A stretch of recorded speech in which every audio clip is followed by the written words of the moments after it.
Hello friends, this is Yuam. Thanks for joining me.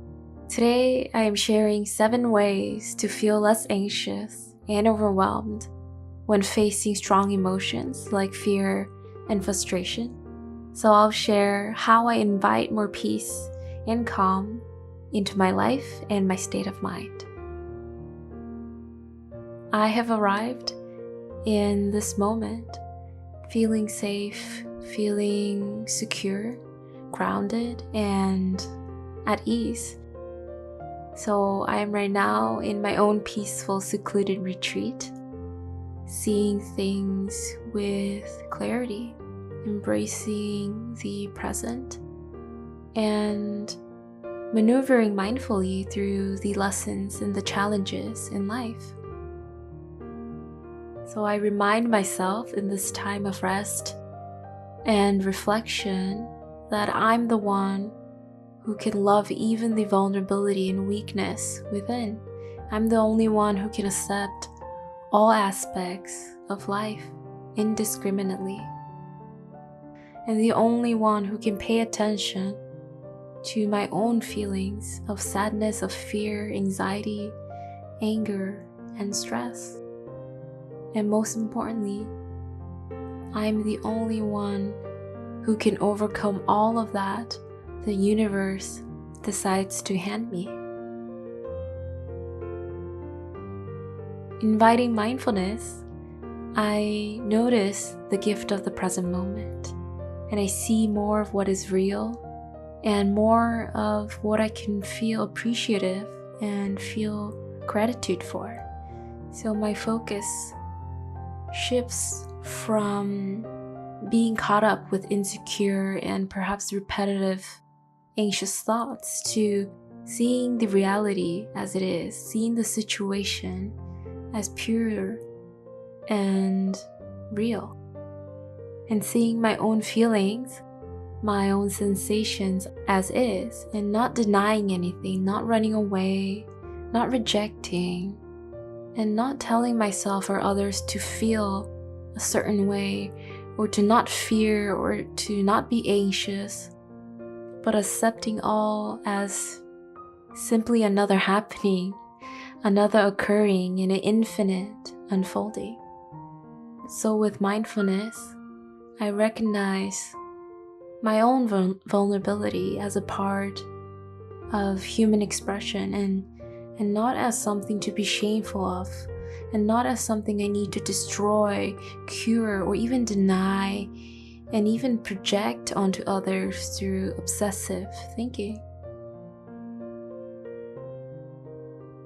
I find peace in stillness, in solitude, where I let go of the urge to connect artificially and to unite in toxicity, and I use my quiet time to do a deep decluttering of all the constant feed that often demands to be consumed and absorbed.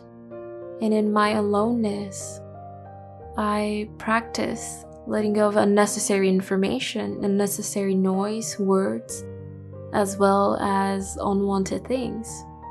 So I turn off what is no longer needed, and I invite my overstimulated mind and my inner self some well-deserved rest, some peace. In stillness, I let go of my need to obsessively know. I let go of the need to hear the answer, or the need to search for the perfect remedy for my problems.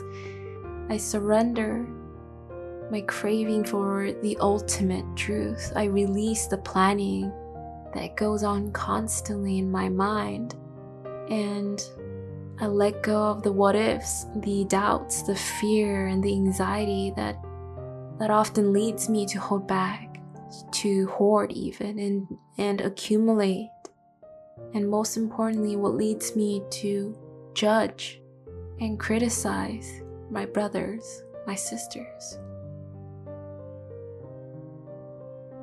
I see myself in need for some release, for soothing energy, for more gentleness, and for the nurturing embrace of nature.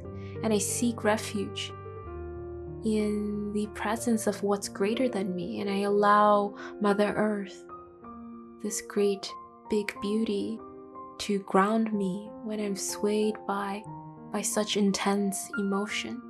So I listen mindfully to the soothing wind, the gentle sound of the birds, the rustling of the trees, and I rest my eyes on the refreshing greenery, the beautiful plants, the miracles unfolding in front of me.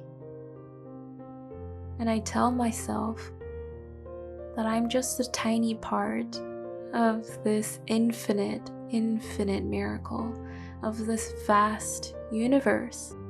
I am this tiny dot in the divine plan.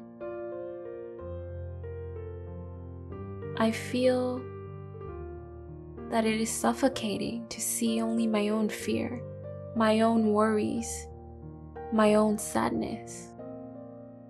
So more and more I become destructive, I become pessimistic and in denial of all glimmers of light, of hope, all messages of love and peace. And it becomes so easy to hate, so easy to be passive aggressive, and so easy to speak violently to myself and to others. And to be free of this primitive desires, to let go of my own limitations and to escape the trap of falling too deep into my own negative thinking.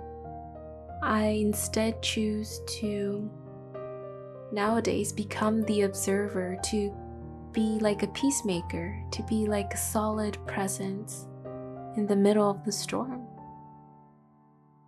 So I use words that are more neutral. I try not to take sides or to force my opinion and thoughts onto others, and I simply flow. I observe. I do this while acknowledging the presence of what is perceived as the threat. But instead of engaging, being reactive, I simply choose to ponder, to contemplate, and I meditate on it. And instead of rushing myself into conclusions, into taking forceful actions, I come back to gentleness, to awareness, and to my personal practice.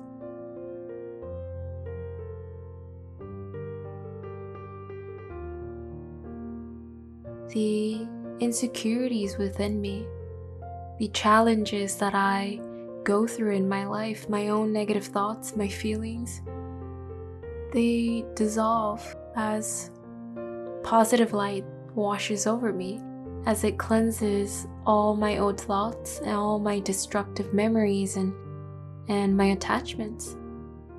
And it brings hope. It brings more gratitude for what's working out and more trust for a better future.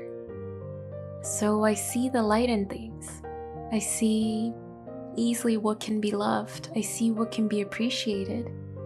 Even in the toughest of times, I see what I can change in my own life to align more with positive feelings, with better experiences, with more well-being, with more health and wholesomeness. I look to the goodness within me, to the goodness in others.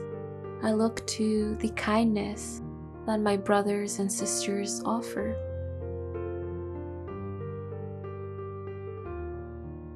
I feel that suffering is here for me to know what it is like to be without suffering. And without darkness, there can be no light. So my pain, my own sadness, my anger and fear, they're all here to serve me, to empower me in the big picture, to put me on the path of inner strength and courage. And all life challenges, all the difficult things in life. They may seem so overwhelming and so frustrating when it's right in front of me. But as I choose to step outside of my own narrow-mindedness, my own self-created limitations, I get to see the bigger picture. I see that all are here to allow me to grow, to make me stronger, to teach me valuable and precious lessons in life. So that to me is a gift.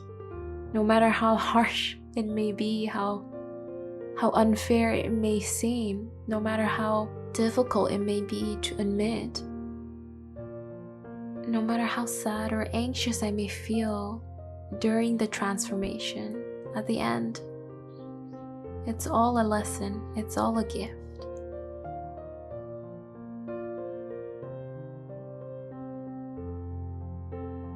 For me, it matters not what I present as the solution to my problems. I know there is no cure to unhappiness. There is no cure to suffering, and there's no miracle pill for my anxiety or fear.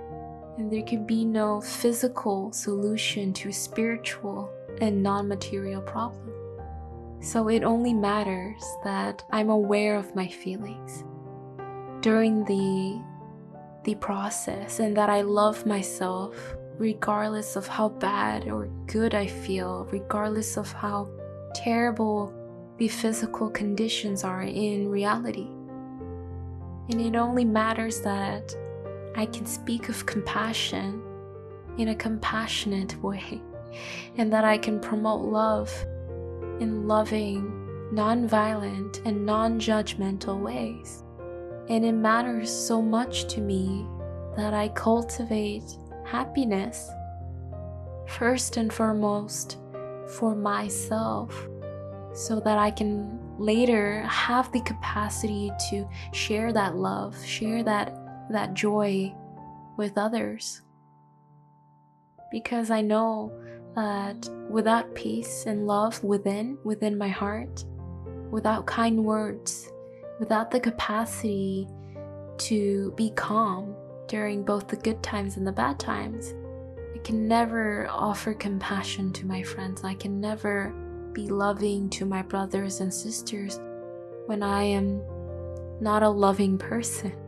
So on this path of finding my own peace, I continue my practice of inner work, and I do it in a way that feels right to me, in a way that is my own pace, that is slow, gradual, also flexible, and most importantly, that's true to myself, not to others, but to myself. So there is no quick remedy, there is no instant answer to give, but what I can offer in this moment is the presence that radiates love and peace. So thanks again for always being here, my friends. I send you my love. I send you my healing light your way. I'm here for us, and I hope to see you again soon, my friends.